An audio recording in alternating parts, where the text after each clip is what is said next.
Ada sukacita di hati kita sebab Tuhan telah mengerjakan keselamatan besar. Amin. Haleluya. Kita akan bersama-sama hampiri tahta kasih karunia-Nya. Sebelumnya kita akan bersama-sama berdoa. Tuhan, kami mengucap syukur buat segala berkat kasih rahmat-Mu di dalam hidup kami. Kami bersyukur Tuhan memberkati kami dengan kesehatan. Sebab itu Tuhan, pada saat ini kami bersama seluruh umat-Mu mau datang pada Tuhan untuk beribadah. Dalam ibadah pelita Mas ini kami memuji muliakan nama-Mu Tuhan, mau menyembah-Mu, mau menerima setiap didikan ajaran firman firman-Mu. Berkaryalah Roh Kudus di hidup kami. Kami juga akan bersekutu dengan tubuh dan darah-Mu yang sucikan kami, ampuni kami dari segala yang jahat. Tuhan, terima kasih. Kami serahkan dalam tangan kuasa-Mu Tuhan, jalannya ibadah ini dari awal sampai akhirnya. Di dalam nama Tuhan Yesus kami telah berdoa. Amin.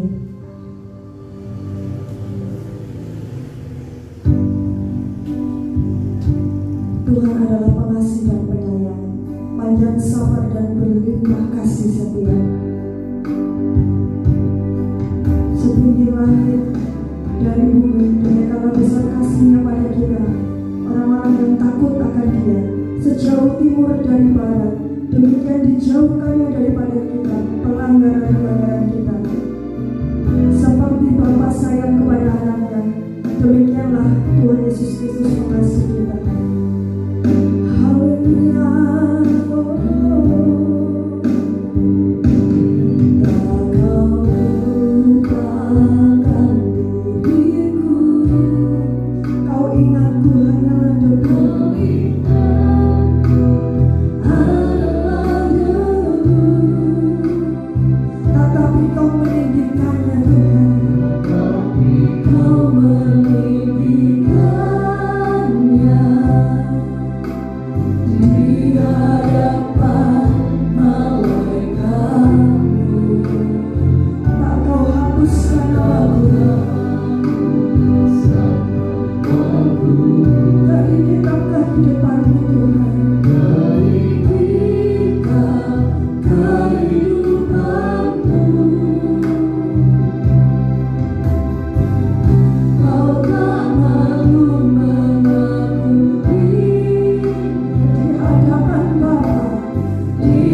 Mari kita datang pada Tuhan, belajar kepadanya, sebab Dia lemah lembut dan rendah hati.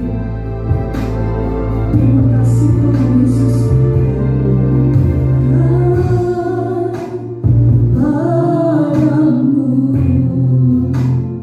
Rasa tenang hatiku, Kau yang menyertai jalan kami. Kau tak pernah meninggalkan kami untuk berjalan sendiri.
kita persiapkan diri untuk ditaburi dengan benih firman Tuhan.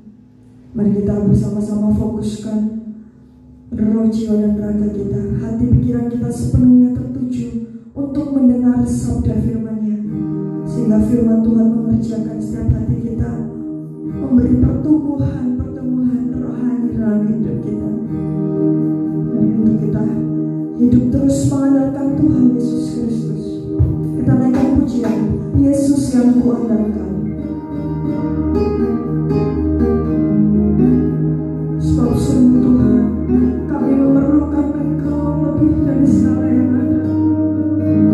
Terima kasih Tuhan Yesus. Ku perlu Engkau Yesus, haus jiwaku menantikanmu. Ku percaya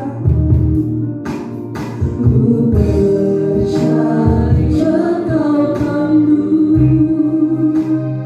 pengharapanku di dalammu. Ku perlu Kau Yesus, ku perlu Engkau Yesus, haus jiwaku menantikanmu.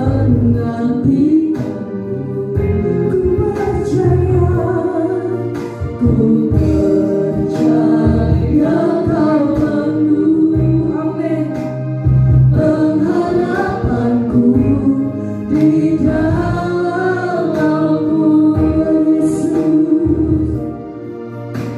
Yesus hanya Kau yang ku andalkan, melebihi siapapun juga.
satu-satunya Allah yang kami percaya, karena Engkau Tuhan yang menjadi sumber kehidupan kami.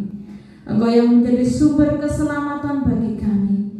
Engkau yang memelihara baik roh, jiwa, dan tubuh kami.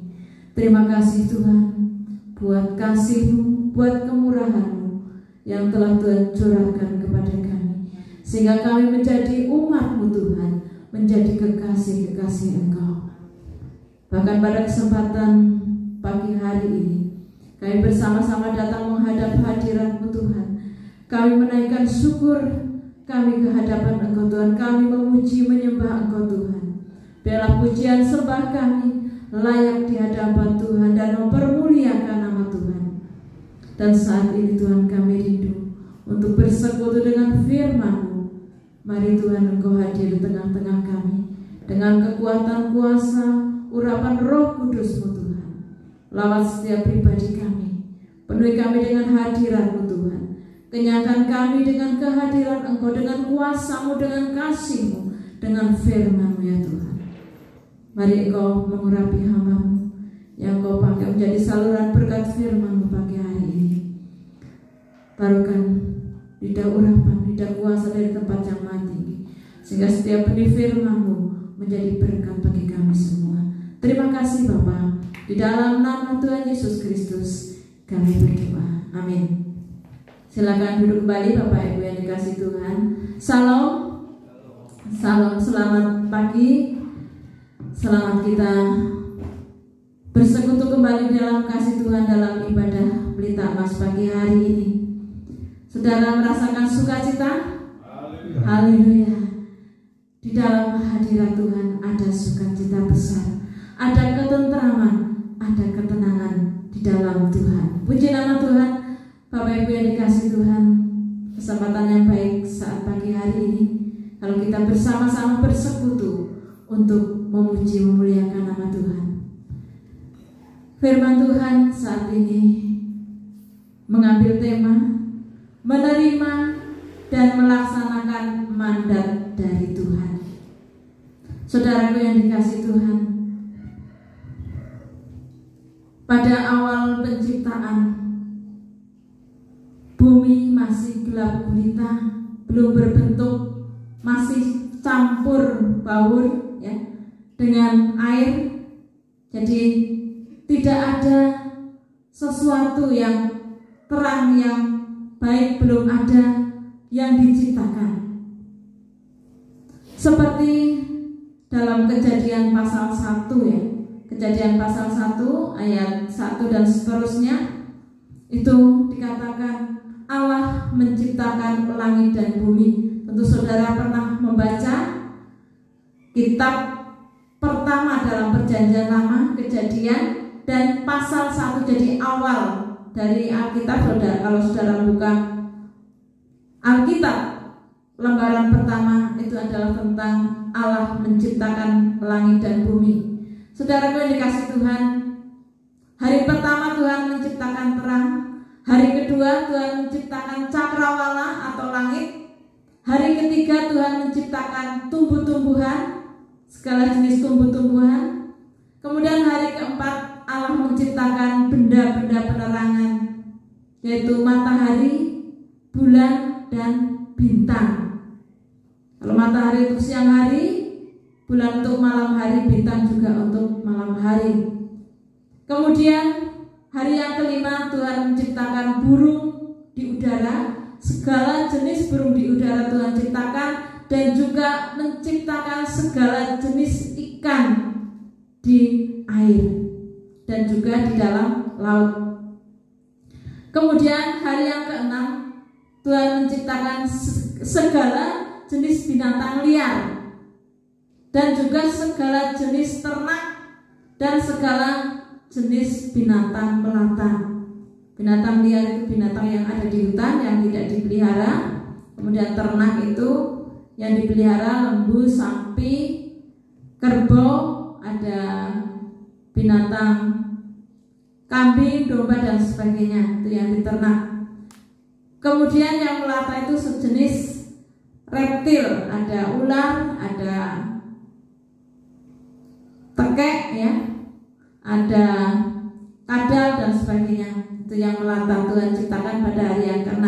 Kemudian pada hari yang ke-6 juga Tuhan menciptakan manusia.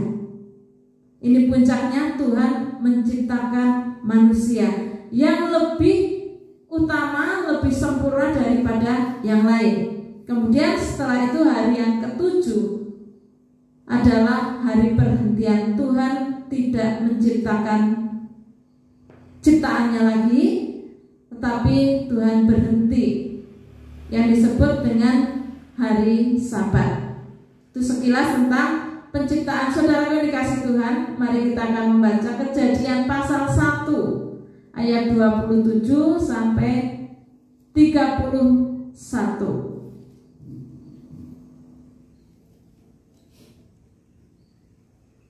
Kejadian 1 ayat 27 sampai 31. Demikian firman Tuhan. Maka Allah menciptakan manusia itu menurut gambarnya, menurut gambar Allah diciptakannya dia, laki-laki dan perempuan diciptakannya mereka. Allah memberkati mereka, lalu Allah berfirman kepada mereka, beranak cuculah dan bertambah banyak, penuhilah bumi dan taklukkanlah itu, berkuasalah atas ikan-ikan di laut dan burung-burung di udara dan atas segala binatang yang merayap di bumi. Berfirmanlah Allah, lihatlah, aku memberikan kepadamu segala tumbuh-tumbuhan yang berbiji di seluruh bumi, dan segala pohon-pohonan yang buahnya berbiji, itulah akan menjadi makananmu. Tetapi kepada segala binatang di bumi dan segala burung di udara dan segala yang merayap di bumi yang bernyawa, kuberikan segala tumbuh-tumbuhan hijau menjadi makanannya. Dan jadilah demikian. Maka Allah melihat segala yang dijadikannya itu sungguh amat baik. Jadilah petang dan jadilah pagi, itulah hari ke-6. Dilanjutkan pasal 2 ayat yang ketiga. Lalu Allah memberkati hari ke-7 itu dan menguduskannya, karena pada hari itulah ia berhenti dari segala pekerjaan penciptaan yang telah dibuatnya itu. Puji Tuhan, terima kasih. Di saudaraku yang dikasih Tuhan, kita membaca Kejadian pasal 1 ya, pasal 1 ayat yang ke-27 mulai. Kalau ayat yang di atasnya adalah yang sudah saya sampaikan tadi. Allah menciptakan terang, cakrawala, tumbuhan, binatang di udara dan juga di air, binatang melata, binatang ternak dan sebagainya. Kalau ayat yang ke-27 ini yaitu termasuk dalam hari yang ke-6. Allah menciptakan manusia menurut gambarnya. Menurut gambarnya, menurut gambar Allah. Menurut gambar Allah diciptakannya dia. Laki-laki dan perempuan diciptakan mereka. Jadi saudara yang dikasih Tuhan, Allah menciptakan manusia sesuai dengan gambar dan teladan Allah. Jadi kita diciptakan sempurna.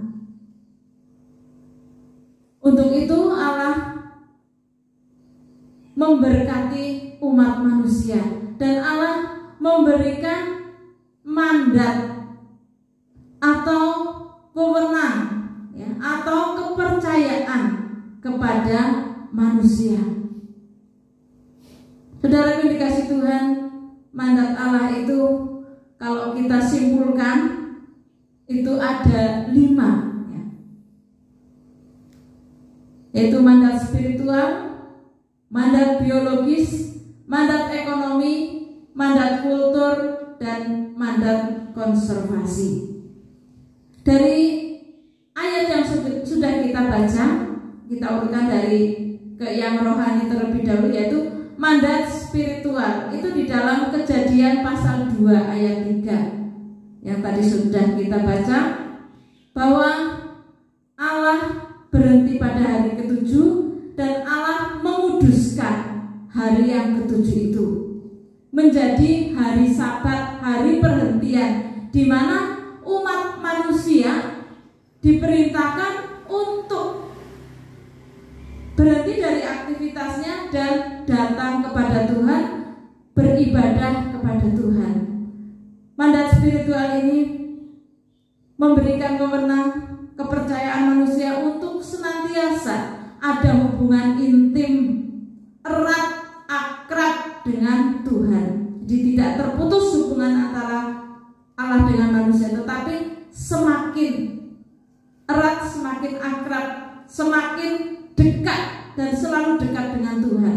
Untuk itu umat manusia diperintahkan untuk beribadah di hari Sabat dan juga di hari-hari yang lain.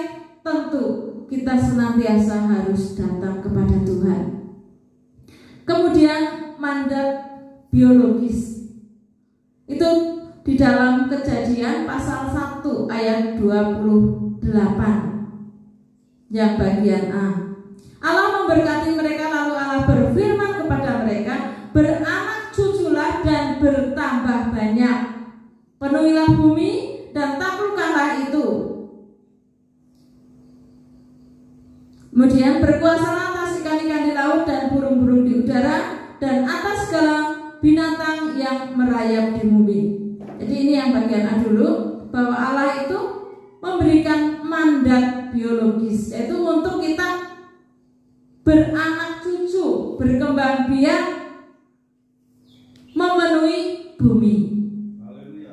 Jadi sudah selayaknya kalau misalnya laki-laki itu menikah dengan perempuan, kemudian mempunyai keturunan, kemudian bisa bertambah banyak. Itu adalah suatu perintah Tuhan, mandat biologis. Kemudian mandat ekonomi, Kejadian 1 ayat 29, berfirmanlah Allah, lihatlah aku memberikan kepadamu segala tumbuh-tumbuhan yang berbiji di seluruh bumi dan segala pohon-pohonan yang buahnya berbiji, itulah akan menjadi makananmu. Jadi ekonomi kan berhubungan dengan berkat ya, dengan makanan. Ini Tuhan sudah sediakan supaya segala pohon-pohonan dan yang berbuah, yang berbiji, tumbuh-tumbuhan yang berbiji menjadi makanan kita, menjadi berkat. Untuk itu kita perlu untuk melestarikan dan mengusahakan. Kemudian mandat kultur itu yang Kejadian pasal 1 ayat 28b. Penuhilah bumi, ini bagian bawahnya ya, beranak cuculah dan bertambah banyak, penuhilah bumi dan taklukkanlah itu. Kalau manusia bertambah banyak, tentu akan terjadi suatu kelompok manusia ya. Nah itu perlu ada suatu ada perhimpunan, ada peradaban, ada budaya yang terbentuk. Nah itu supaya umat manusia itu membentuk suatu kultur atau budaya itu, tetapi yang sesuai dengan kehendak Tuhan, yang baik. Mandat kultur, nilai-nilai kemanusiaan yang baik harus dibina, harus dilestarikan dan dibangun. Mandat budaya. Kemudian yang kelima adalah mandat konservasi. Kejadian 1 ayat 26.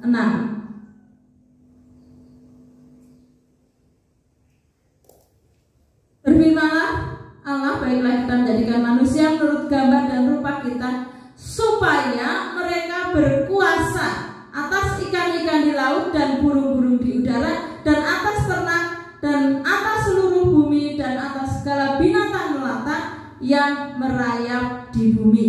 Jadi segala sesuatu yang diciptakan oleh Tuhan itu dikuasakan kepada manusia. Manusia berkuasa atas mereka, atas binatang, atas ikan, atas burung, atas seluruh bumi, supaya manusia itu mengupayakan, melestarikan dan memelihara alam raya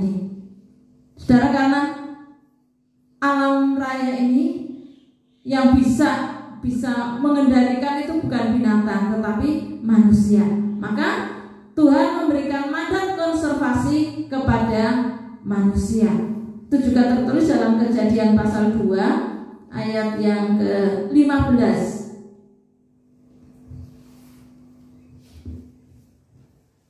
Kejadian pasal 2 ayat 15. Ya. Tuhan Allah mengambil manusia itu dan menempatkannya dalam Taman Eden untuk mengusahakan dan memelihara taman itu. Ya, puji Tuhan.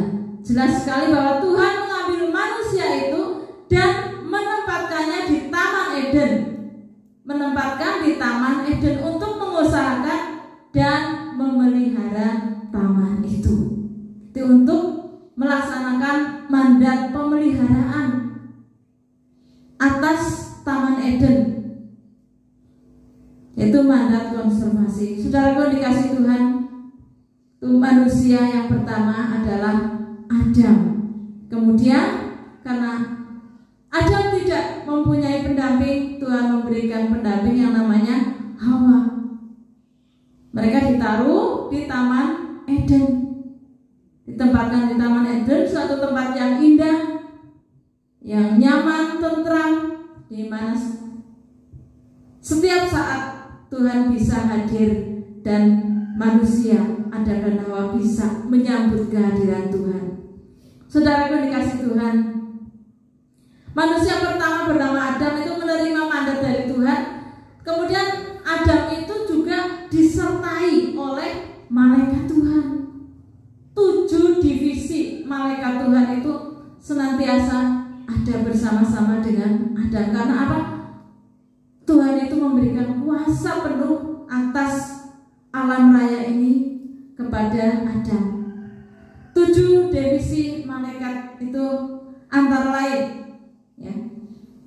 Ada 7. Saudara mungkin bisa mengingat dulu pernah mendapatkan pengertian pelajaran seperti ini.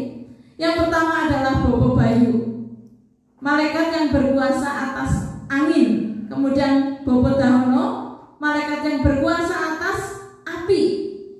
Kemudian Bobo Tirto, malaikat yang berkuasa atas air. Yang keempat, malaikat Bobo Among-Rogo, itu malaikat yang berkuasa atas diri manusia, badan manusia. Kemudian yang kelima adalah malaikat Bobo Bawono, yang berkuasa atas bumi, atas batu-batuan dan yang lain, tanah, itu Bobo Bawono. Kemudian yang keenam adalah malaikat Bobo Wanadri, itu malaikat yang berkuasa atas segala jenis tumbuh-tumbuhan. Kemudian yang terakhir adalah Bobo Among Sato, itu malaikat yang berkuasa atas binatang-binatang. Itu menyertai Adam senantiasa, karena waktu itu dosa belum menguasai manusia. Di sepenuhnya alam raya itu di dalam kekuasaan Adam. Saudara yang dikasih Tuhan, sebagai contoh Adam itu disertai oleh Bobo Among Sato. Pada waktu itu Adam belum mempunyai istri, belum mempunyai Hawa. Tuhan perintahkan supaya melihat binatang-binatang yang ada. Kita baca saja Kejadian pasal 2 ayat 19 dan 20. Kejadian 2 ayat 19 sampai 20. Ya. Lalu Tuhan Allah membentuk dari tanah segala binatang hutan dan segala burung di udara. Dibawanyalah semuanya kepada manusia itu untuk melihat bagaimana ia menamainya, dan seperti nama yang diberikan manusia itu kepada tiap makhluk yang hidup, demikianlah nanti nama makhluk itu. Manusia itu memberi nama kepada segala ternak, kepada burung-burung di udara, dan kepada segala binatang hutan, tetapi baginya sendiri ia tidak menjumpai penolong yang sepadan dengan dia. Ya, terima kasih. Jadi waktu itu Adam itu diberikan kuasa oleh Tuhan untuk memberi nama semua binatang-binatang, karena banyaknya binatang, segala jenis binatang yang di udara, yang di air, yang di darat, belum ada nama. Maka Adam menamai. Nah itu dibantu oleh yang namanya Bopo Amongsato, malaikat yang berkuasa atas binatang-binatang. Dan sampai sekarang binatang-binatang itu ribuan, bahkan jutaan binatang itu semua ada namanya. Puji Tuhan. Jadi saat itu malaikat Tuhan itu senantiasa menyertai Adam. Kemudian saat pembentukan tulang rusuk, karena di antara binatang-binatang itu tidak ditemui yang sepadan dengan Adam, maka Adam itu dibuat tertidur, kemudian diambil tulang rusuknya, kemudian dijadikan manusia namanya Hawa. Itu juga malaikat Tuhan turut bersama-sama. Saudara yang dikasih Tuhan, di Taman Eden, manusia Adam dan Hawa itu hidup dengan sangat damai, sangat tentram, indah, berkecukupan segala sesuatu, kemudian sangat dekat dengan Tuhan.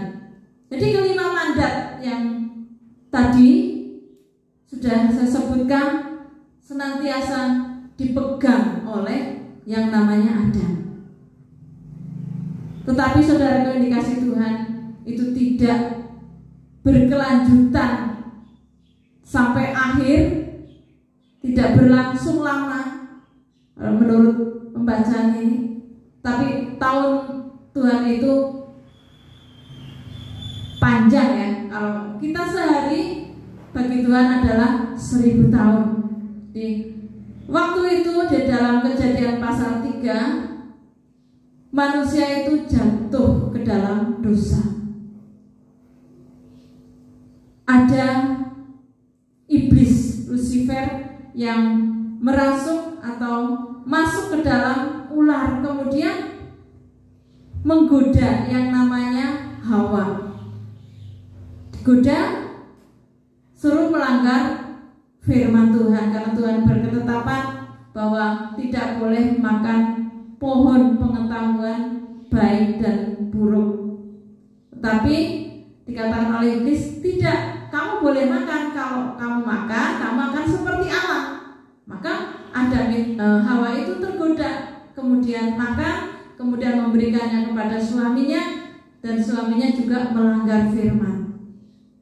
Itu awal manusia jatuh ke dalam dosa. Akhirnya manusia diusir dari Taman Eden. Mereka harus berjerih lelah di dalam mencari makanannya. Kemudian untuk perempuan saat melahirkan harus bersusah payah dan bersakit-sakit.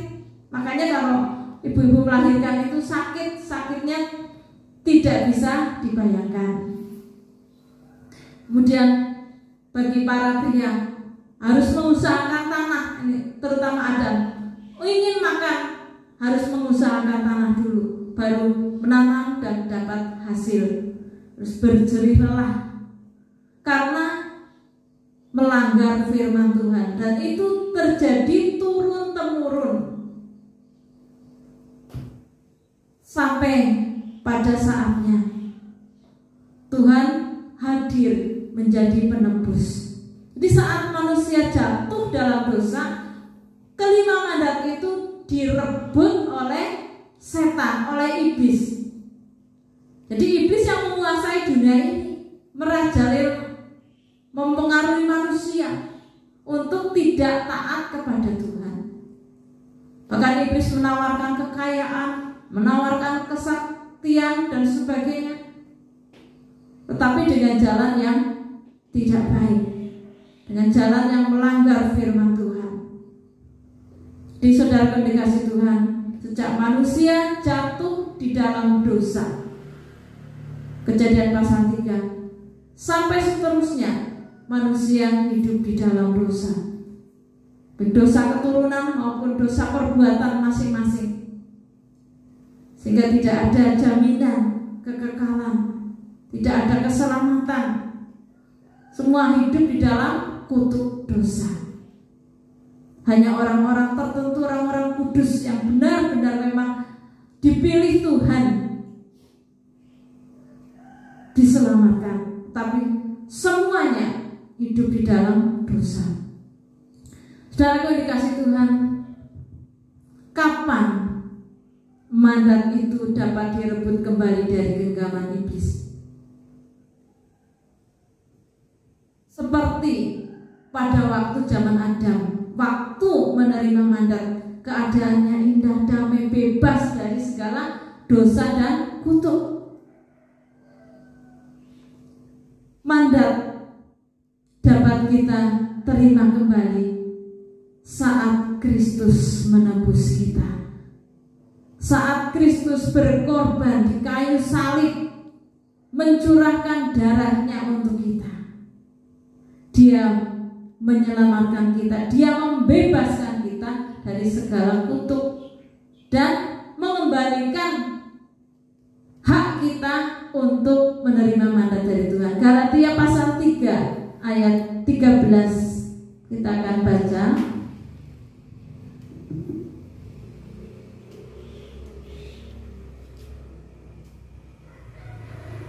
Galatia 3 ayat 13. Ya.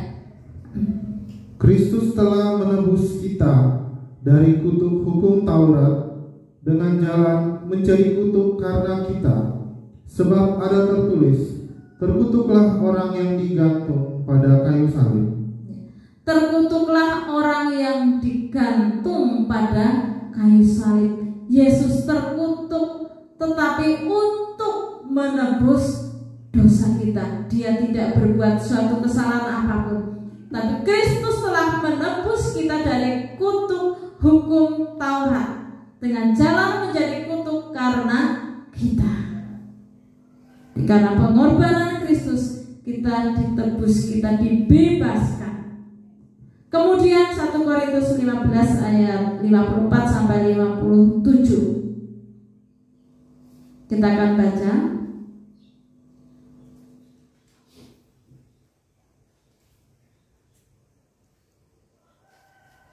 1 Korintus 15 ayat 54 sampai 57. Dan sesudah yang dapat binasa ini mengenakan yang tidak dapat binasa, dan yang dapat mati ini mengenakan yang tidak dapat mati, maka akan genaplah firman Tuhan yang tertulis, maut telah ditelan dalam kemenangan. Hai maut, di manakah kemenanganmu? Hai maut, di manakah sengatmu? Sengat maut ialah dosa, dan kuasa dosa ialah hukum Taurat. Tetapi syukur kepada Allah yang telah memberikan kepada kita kemenangan oleh Yesus Kristus Tuhan kita. Jadi saudara yang dikasih Tuhan, sengat maut telah dikalahkan oleh Yesus Kristus Tuhan kita. Siapa yang percaya kepada Tuhan Yesus Kristus diselamatkan. Siapa yang percaya kepada pengorbanan Tuhan Yesus Kristus dibebaskan dari segala kutuk hukum Taurat, dibebaskan dari segala dosa, dan berhak kembali untuk mendapat mandat yang daripada Tuhan. Kita akan baca Roma pasal 8 ayat 11.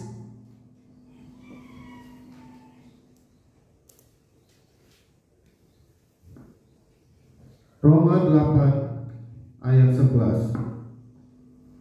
Dan jika roh Dia yang telah membangkitkan Yesus dari antara orang mati diam di dalam kamu, maka Ia yang telah membangkitkan Kristus Yesus dari antara orang mati akan menghidupkan juga tubuhmu yang fana itu oleh rohnya yang diam di dalam kamu. Puji Tuhan. Jadi saudara yang dikasih Tuhan, Roh Kudus itu menghidupkan kita. Kalau kita percaya kepada pengorbanannya, Tuhan menjamin kehidupan kita sampai kekekalan. Kita lanjutkan Roma pasal 10 ayat 8 sampai 11.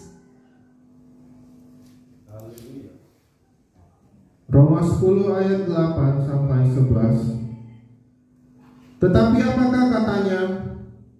Ini firman itu dekat kepadamu, yakni di dalam mulutmu dan di dalam hatimu. Ya, jadi firman itu kalau kita sudah ditebus oleh kuasa darah Yesus Kristus, Roh Kudus ada dalam kehidupan kita, maka firman itu dekat kepadamu, yakni di dalam mulutmu dan di dalam hatimu. Inilah firman iman yang kami beritakan. Sebab jika kamu mengaku dengan mulutmu bahwa Yesus adalah Tuhan dan percaya dalam hatimu bahwa Allah telah membangkitkan Dia dari antara orang mati, maka kamu akan diselamatkan. Ya, ayat yang 9. Jika kamu mengaku, mulut kita mengaku bahwa Yesus Kristus adalah Tuhan, maka kita mendapatkan keselamatan. Ayat yang ke-10. Karena dengan hati orang percaya dan dibenarkan, dan dengan mulut orang mengaku dan diselamatkan. Ya, puji Tuhan. Jadi mulut kita mengaku, diselamatkan. Hati kita percaya, dibenarkan.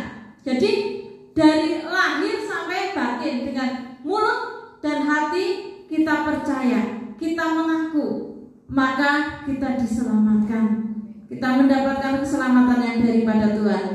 Ayat yang 11. Karena kitab suci berkata, barang siapa yang percaya kepada Dia tidak akan dipermalukan. Puji Tuhan. Barang siapa yang percaya kepada Dia, kepada pengorbanan Tuhan, kepada kuasa salib Kristus, tidak akan dipermalukan. Amin. Amin. Tidak akan dipermalukan, karena Tuhan selalu bersama dan Tuhan memberikan pertolongan. Orang yang mendapatkan pertolongan Tuhan akan senantiasa dekat dengan Tuhan dan dikasihi oleh Tuhan. Baiklah, kita senantiasa memelihara iman kita, selalu mengaku Yesus Kristus adalah Tuhan dan percaya dalam hati, sehingga jangan malu untuk mengakui bahwa kita adalah murid-murid Kristus, bahwa kita adalah anak-anak Tuhan, bahwa kita adalah umat-umat tebusan Tuhan. Dengan demikian kita mendapatkan jaminan keselamatan dan tidak dipermalukan. Puji nama Tuhan. Itu saudaraku yang dikasihi Tuhan, dengan pengorbanan Tuhan Yesus Kristus kita kembali mendapatkan jaminan keselamatan yang dari Tuhan. Kita kembali menerima mandat yang daripada Tuhan. Kita dekat dengan Tuhan, kita melakukan firman-Nya, kita diberkati, dipelihara, dan kita juga menjadi memiliki mandat konservasi, yaitu memelihara alam ciptaannya.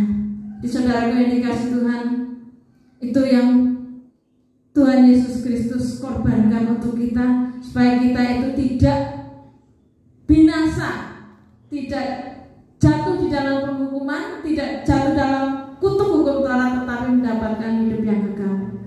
Kemudian saudaraku yang dikasihi Tuhan, kalau kita sudah mendapatkan jaminan hidup kekal, kita menerima mandat yang daripada Tuhan, apa yang harus kita lakukan?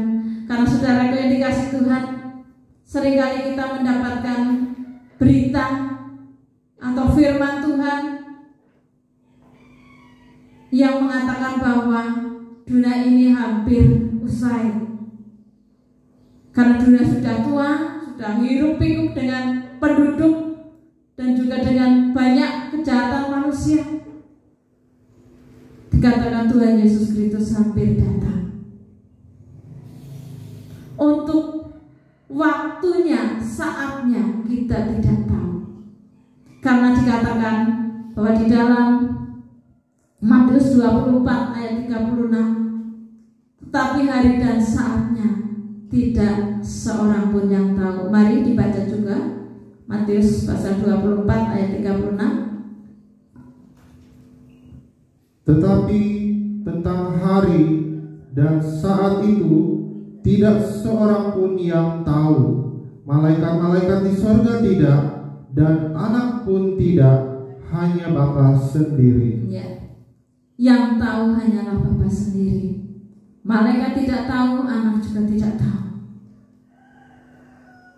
Tetapi dikatakan Tuhan akan segera datang. Jadi sewaktu-waktu Tuhan datang.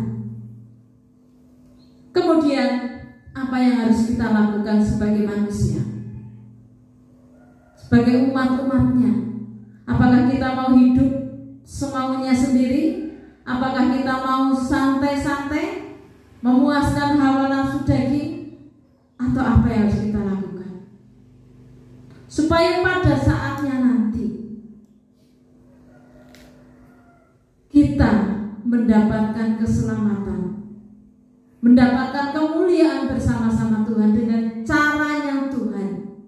Karena Tuhan memiliki cara yang sangat indah untuk menyelamatkan kita, untuk membawa kita, untuk membebaskan kita dari dunia yang jahat ini.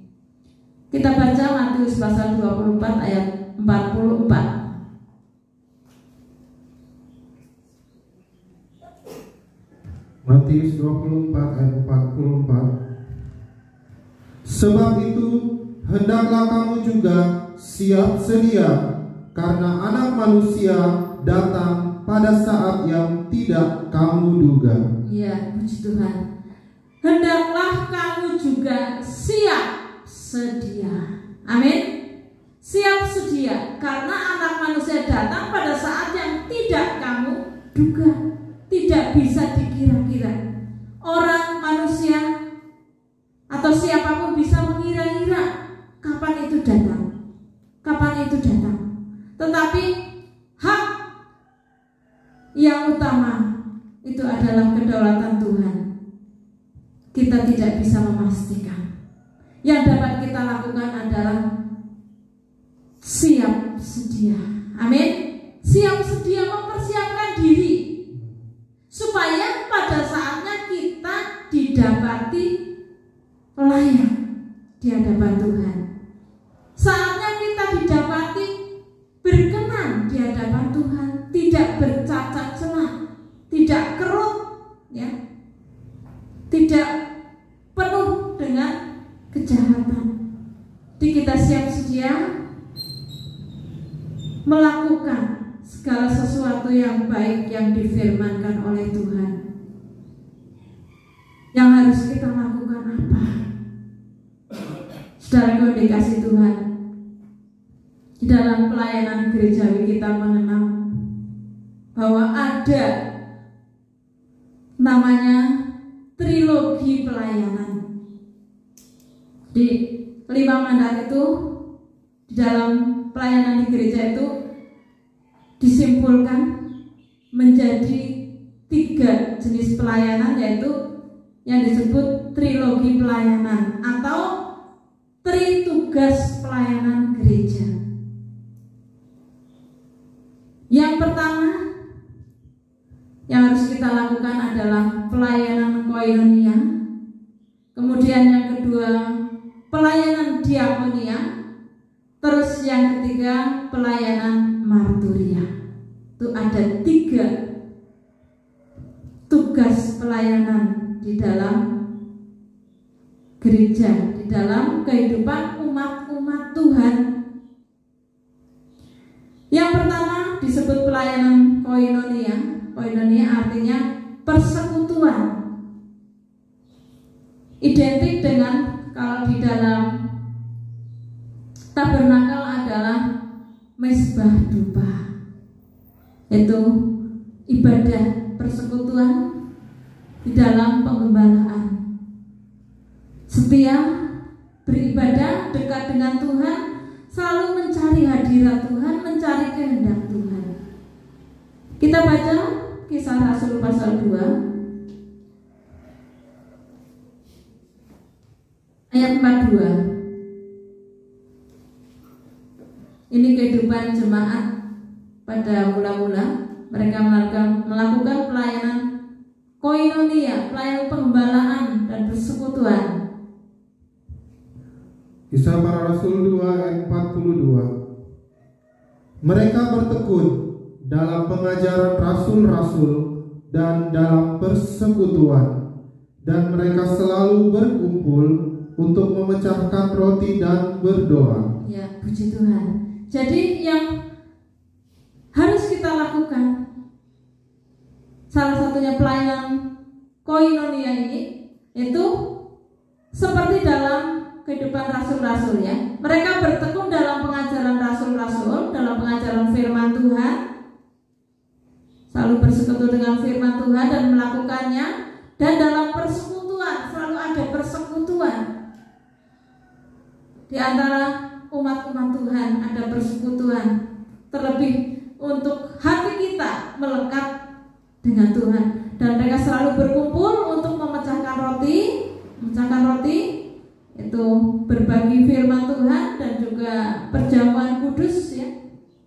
Dan memecahkan roti secara jasmani bisa berarti makan bersama, artinya hidup bersama ya, saling mengasihi, saling melayani, dan berdoa, senantiasa berdoa. Itu pelayanan koinonia. Itu perlu untuk kita upayakan semaksimal mungkin selama waktu masih ada. Kemudian yang kedua adalah pelayanan diakonia atau pelayanan meja atau pelayanan dengan perbuatan. Di dalam tabernakel identik dengan meja roti sajian. Meja roti sajian. Jadi pada waktu itu rasul-rasul itu melayani dengan perbuatan, dengan pelayanan meja, yaitu membantu orang-orang miskin, janda-janda dan sebagainya. Dan untuk seperti itu, untuk bisa membantu yang membutuhkan, terlebih dahulu mereka harus bisa mencukupi kebutuhan sendiri. Nah, untuk itu mereka itu melakukan kegiatan, aktivitas pekerjaan yang bisa menghasilkan berkat Tuhan. Seperti Rasul Paulus ya, Rasul Paulus itu melayani Tuhan kemana-mana, tetapi dia juga mempunyai suatu usaha pekerjaan. Itu tertulis dalam Kisah Rasul 18 ayat 3. Ternyata Rasul Paulus itu bekerja sebagai tukang kemah atau pembuat tenda ya, pembuat tenda. Kemudian dari hasil itu Rasul Paulus melayani pelayanan kemana, dia bisa membiayai sendiri, dia juga bisa membantu yang lain. Kemudian ada Dorcas ya, itu tertulis dalam Kisah Rasul 9 ayat 36 sampai 39. Dorcas itu yang disebut dengan Tabita. Waktu itu kisahnya Tabita itu meninggal kemudian sudah dimandikan, ditaruh di tempat atas, di tingkat atas. Kemudian Dorcas itu atau Tabita itu ditangisi oleh ibu-ibu, banyak perempuan, mereka menangisi Dorcas kenapa meninggal. Kemudian sambil membawa baju-baju atau pakaian-pakaian yang dibuat oleh si Dorcas itu, sambil menangis mereka. Kemudian ada yang memanggil Rasul Petrus. Rasul Petrus datang, kemudian Dorcas didoakan dan Dorcas disembuhkan, bangkit kembali, hidup lagi, dan mereka penuh dengan sukacita. Jadi Dorcas itu mempunyai pelayanan diakonia, menjadi penjahit ya, tukang membuat baju. Kemudian ada janda-janda yang diberi baju, yang mereka tidak bisa membeli baju, diberi. Demikian juga dengan usaha ini, Dorcas membiayai diri sendiri dan juga membiayai pelayanan rasul-rasul. Kemudian ada Susana. Susana itu istri Kusa, yaitu dia istri pejabat. Nah, dia uangnya tentu banyak. Nah, dia orang yang takut akan Tuhan, dia juga melayani pelayan pekerja Tuhan dengan berkat yang dia ada. Juga perempuan-perempuan lain, ada Maria Magdalena dan sebagainya, mereka juga melayani Tuhan dengan harta mereka. Itu tertulis dalam Lukas pasal 8 ayat 1 sampai 3. Saudara bisa baca sendiri di dalam rumah ya. Kemudian yang ketiga adalah pelayanan marturia. Itu pelayanan kesaksian. Kalau dalam tabernakel identik dengan pelita emas. Pelita emas itu ada 7 lampu ya, 7 pelita itu menyala, itu bisa menerangi seluruh ruangan di dalam ruang suci. Jadi saudara yang dikasih Tuhan, pelayanan marturia adalah pelayanan kesaksian. Jadi di dalam kehidupan kita juga harus bisa menjadi saksi. Menjadi saksi di dalam kehidupan kita untuk bisa menjadi terang dan garam bagi sekeliling kita, bagi keluarga kita, bagi masyarakat pada umumnya. Kesaksian itu bisa dengan perbuatan kita yang baik ya, yang sesuai dengan firman Tuhan. Kemudian kesaksian itu juga bisa dengan verbal, dengan perkataan. Kita memberitakan kabar baik, memberitakan Injil kerajaan, bahwa Tuhan Yesus Kristus juru selamat. Siapa yang percaya kepada Dia akan mendapatkan keselamatan. Kita baca saja Matius 24 ayat 14.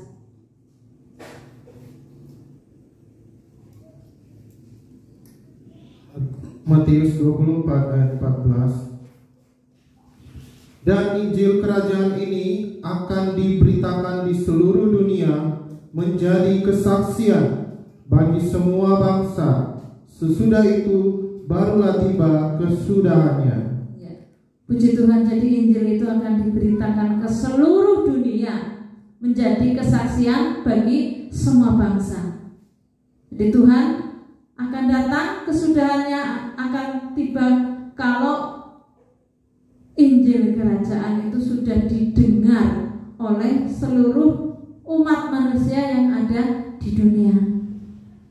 Mereka percaya diselamatkan, mereka yang tidak percaya mereka tetap ada dalam penghukuman.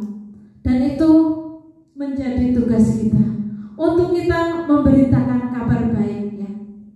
Pada setiap kesempatan ya. Kalau ada kesempatan kita bersaksi, menyaksikan kebaikan dan kemurahan Tuhan. Pelayanan marturia itu perlu kita lakukan supaya kita menjadi berkat.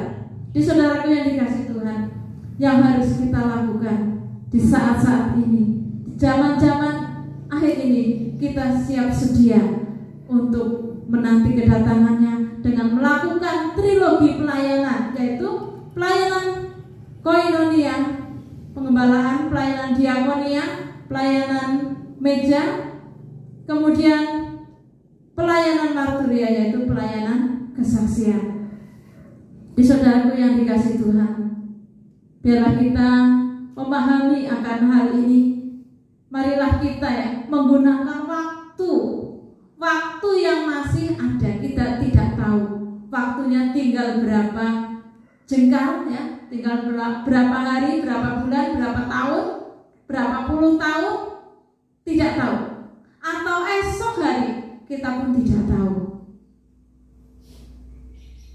Yang tahu hanyalah Bapa sendiri. Tetapi yang perlu kita perhatikan, perlu kita cermati, kita menggunakan waktu yang ada. Bahkan waktu secara pribadi, tidak usah Tuhan datang, waktu kita masing-masing ya.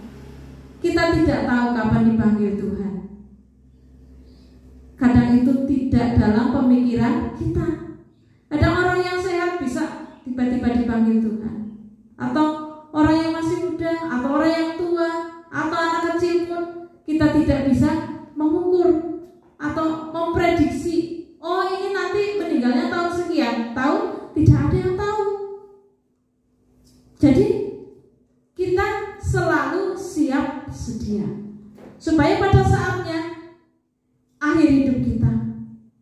kita mendapatkan kemuliaan bersama-sama dengan Tuhan. Jadi kita melakukan sesuatu yang terbaik. Amin. Jangan sia-siakan waktu yang ada yang Tuhan percayakan kepada kita. Mari kita bersama-sama melakukan pelayanan koinonia, bersekutu menyembah Tuhan, mencintai Tuhan dengan sepenuh hati, mencintai melaksanakan firman Tuhan dengan semaksimal mungkin, mendekatkan diri kepada Tuhan sampai mentok, sampai sedekat-dekatnya. Haleluya. Jadi kalau kita melakukan hal ini, tidak ada yang perlu ditakutkan lagi untuk menghadapi hari esok dan seterusnya, karena kita bersama-sama dengan Bapa di surga. Amin. Dengan Tuhan Yesus Kristus yang menjadi penanggung jawab dalam kehidupan kita. Haleluya. Kemudian saudara, kita semaksimal mungkin melaksanakan pelayanan diakonia, yaitu bekerja sebaik-baiknya sesuai dengan talenta kita masing-masing, dengan profesi kita masing-masing, dengan apa yang bisa kita lakukan. Satu dengan yang lain tentu akan berbeda. Saudara yang bisa melakukan usaha di bidang misalnya kuliner, di bidang fashion ya, pakaian, di bidang tata rias, maupun di bidang kesehatan, atau saudara yang berdagang, bertani, beternak, atau saudara yang karyawan dan sebagainya. Mari lakukan dengan sepenuh hati, dengan sebaik-baiknya. Kalau pelayanan diakonia, minimal kita ini bisa mencukupi diri kita sendiri. Amin. Kita masing-masing pribadi dalam keluarga kita lakukan, anggap ini pelayanan diakonia saya. Yang pertama untuk memberikan diakonia kepada diri saya sendiri, ya. Kemudian kalau punya kesempatan, dan itu juga perlu diusahakan ya, kita juga memberikan pelayanan diakonia kepada yang lain yang membutuhkan. Amin. Amin. Jadi saudara yang dikasih Tuhan, itu yang dapat kita lakukan. Kemudian yang ketiga yaitu marturia. Kita setiap saat ya untuk berusaha bisa menjadi saksi Tuhan, bisa menjadi terang dan garam bagi dunia ini. Kita lakukan pelayanan kesaksian ini setiap ada kesempatan, baik atau tidak baik waktunya.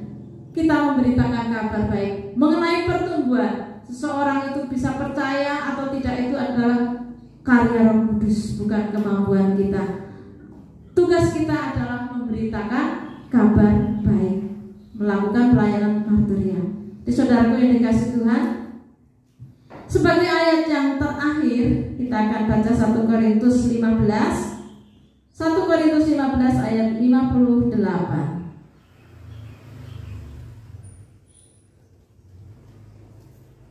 1 Korintus 15 ayat 58.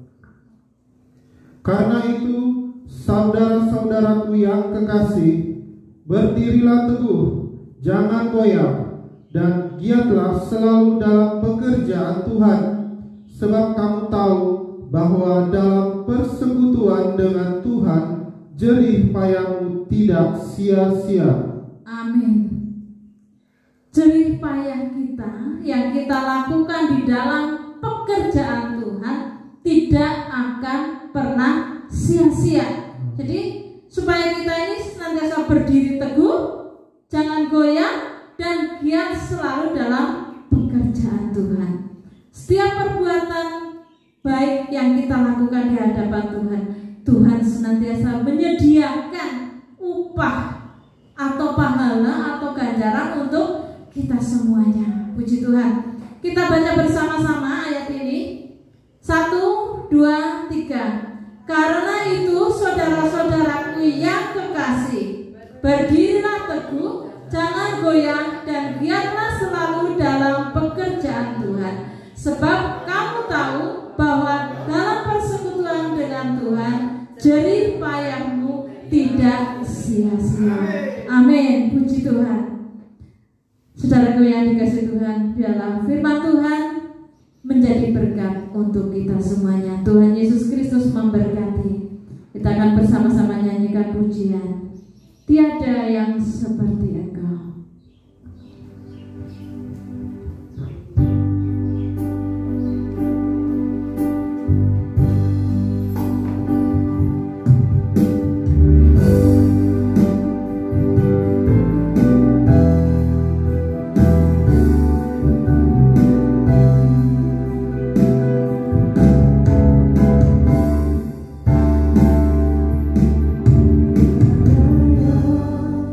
Seperti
5 mandat yang telah direbut oleh setan dan diajarkan kepada umat manusia,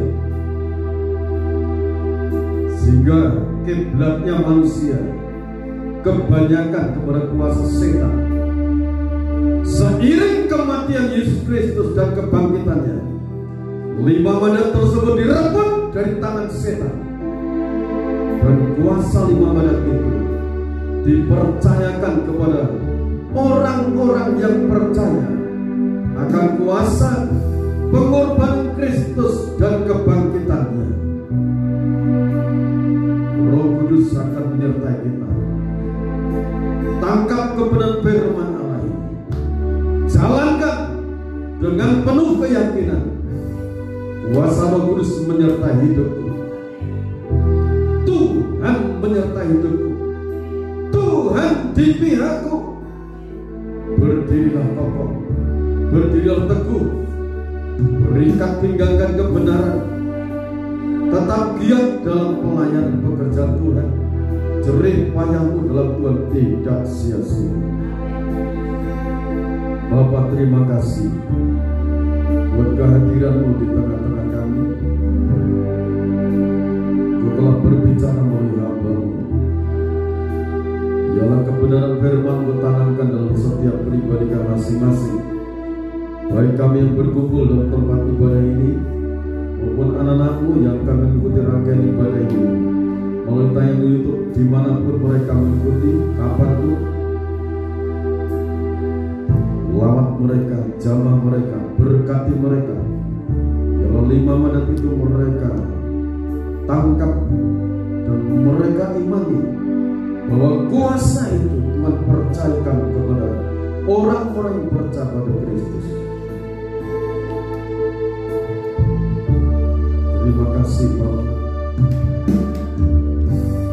Dalam nama Tuhan Yesus Kristus Bapa, Ku berkati perjalanan kudus ini dengan kuasa kematian dan kebangkitan Kristus, kaitkan dengan percikan kuasa darah Maha Kudus. Anugerah damai dan sejahtera dari Allah Bapa, Sang Putra dan Roh Kudus menyatu dalam perjamuan ini. Kekuatan Roh Kudus menyatu, kuasa kebangkitan Kristus menyatu dalam perjamuan kudus ini. Seiring kami makan tubuh Tuhan, minum darah Tuhan, kami menerima hidupnya kekal.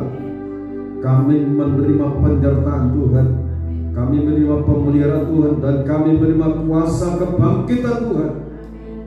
Terima kasih Bapak, Imam yang mulai memberkati, pola yang diberkat bagi setiap kami. Dalam nama Tuhan Yesus Kristus, aku percaya. Terima kasih Bapa di dalam kerajaan surga, buat tubuh dan darah-Mu yang telah Kau korbankan di Bukit Golgota. Terima kasih buat kuasa kebangkitan-Mu. Kebenaran firman-Mu biarlah tertanam dalam hati jiwa roh kami. Kekuatan untuk kami menjalankan firman-Mu Engkau anugerahkan saat ini. Terima kasih Bapa dalam surga. Kita dengarkan firman Tuhan dalam Injil Matius 26 ayat 26 sampai 28. Dan ketika mereka sedang makan, Yesus mengambil roti, mengucap berkat, memecah-mecahkannya, lalu memberikannya kepada murid-muridnya dan berkata, ambillah, makanlah, inilah tubuhku. Kita memakan dengan penuh keyakinan dalam nama Tuhan Yesus Kristus.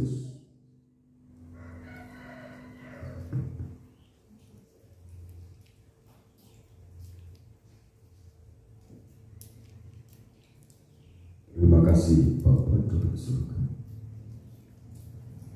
Maha Suci Engkau.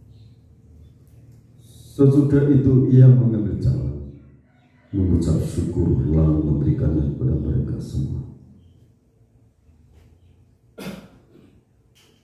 Minumlah kamu semua dari cawan ini, sebab inilah darahku, darah perjanjian, yang ditumpahkan bagi banyak orang untuk pengampunan dosa.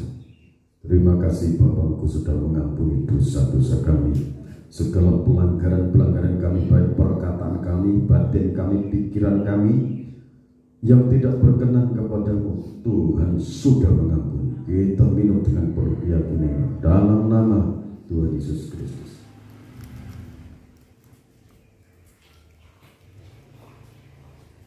Segala puji, hormat dan syukur bagiku. Indonesia diberkati Tuhan. Indonesia diberkati dan menjadi berkat untuk bangsa-bangsa.